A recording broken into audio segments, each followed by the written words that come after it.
So the default navigation is there by which you can view out the object in the viewport in different ways. But if you want to make navigation easier, then you can enable the 3D navigation plugin.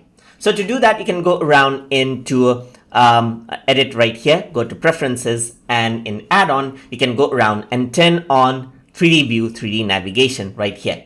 Once you enable it, what happens is that you get extra options for navigation over here on the right side. Here you can see that there's this little triangular icon. You can click on it, and in view, you can scroll down and see that there is the 3D nav option right here. So 3D nav and pan orbit zoom tool is here.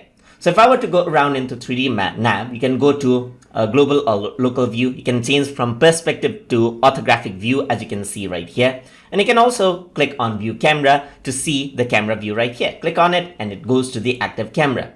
You can align the view from front, from back, left, right, top, and bottom by clicking on these buttons as well. And you can also lock view to a particular object by using the eyedropper tool right here. And if you were to go around onto, let's say, I'm just going to go around right here, view to selected, then what happens is that it just goes around. You can select it and keep the view to selected right here.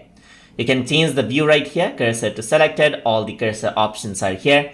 And over here you have the pan orbit tool as well. You can go up, you can go left, down, right here. You can go around into orbit right here, as you can see. So you can go around and click on this button, zoom in, zoom out right here. And even there's roll over here from left to right, as you can see. And that is how you can enable and work around with 3D navigation plugin inside of Blender. So hope you guys learned something as always. And as always, please like, comment, share, and subscribe.